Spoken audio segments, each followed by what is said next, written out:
What is happening in Edmonton's real estate market for the month of May? Well, you ought to want to watch this video right now. This is Melody Wilson with the ReLive team at RE/MAX Elite. Don't forget to subscribe to our channel so you don't miss out on any of the new updates for videos. So as of filming June 5th, 2020, I want you to know that we have a huge CMHC update for mortgage qualifications. This is going to change everything. We've already been having issues with our market, with the economy coming down the last 5 years, with the pandemic happening, and now this. So in this video, I'm going to talk about what happened for the month of May, and then I will talk about some of my speculations at the end of this video. So this video is all about single family houses and what's happening in Edmonton and what is going on with the May market. How did it do? Well, first off, May was a much busier month than April. So that's good news because we needed the market to kind of start to recover. Now, when you look at our overall statistics, the May real estate market compared to May 2019 was down about 40%. So we're at 60% of where we normally were last year. May is usually the busiest month of the year, and unfortunately, that's not what we're seeing. However, all that being said, the June market is picking up even more from May, and May was a lot busier than April. So if you look at the market status at the listing absorption rate, the listing absorption rate was a little bit higher than it was last month. What is listing absorption rate? Listing absorption rate is what your odds of selling are when you look at all the listings and all the solds. The average price in May went up from April, which is good news because if we had a decrease in that, we would not be able to continue to recover. Now, if you look year over year, we are down from last year. Don't forget, last year we were still in a declining market. So in order for us to see an improvement in the market, we want to not just be at where we were last year, we want to be ahead of where we were last year. If you look at the 10-year trend for the average price home in Edmonton, we are halfway through the year. These statistics only went until May. You can see we are trending lower than last year. Now, we were all expecting before the pandemic happened that the market was actually going to possibly recover or stay close to where we were last year. We have 6 more months to kind of see what the market will do, but so far we are trending downwards.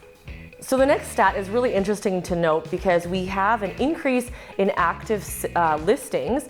Compared to last year, we're down. Now, all that being said, as a statistic, even though we are on a rise and we have more listings, what we've noticed as realtors working on the field is that there's not enough properties for our clients that are looking for homes. So though there is an excess amount of inventory and we are higher in listings and active listings from April, there's still not enough listings to get our buyers into a home because they're looking for a specific home in a certain price range and it's not there. So what does that mean? If you are a seller thinking of selling your home, there are opportunities because there are very serious buyers out there right now. In order for people to see your home, they have to answer a whole bunch of not just health questionnaire, but pre-approval and making sure that they've actually done their due diligence to check your home out online so that when they're coming, they're very serious. So the opportunities are high.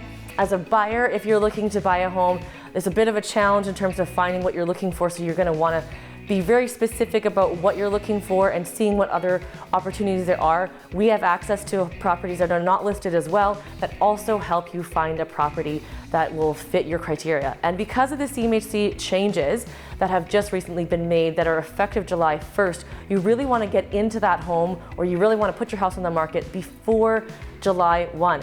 The buyer needs to have an accepted pending offer with the seller before July 1st to use the current mortgage qualification rules. Now, if you wait until after July 1st, things change. Your qualification rate for credit score now goes from 600 to 680 as a minimum, and your ability, your purchase power, because of the total debt service ratio that they're changing, is going to change quite significantly. So if you were looking at the 300,000 price range, you're now looking at 260,000 after July 1. If you look at the solds for the month of May, we obviously went up from April, which is good news. April was a very quiet month because of what was going on with our health situation. Now, 486 sales for the month of May is still nowhere near what we normally would be at this time of year. However, it is an encouragement to know that in June we should be trending higher.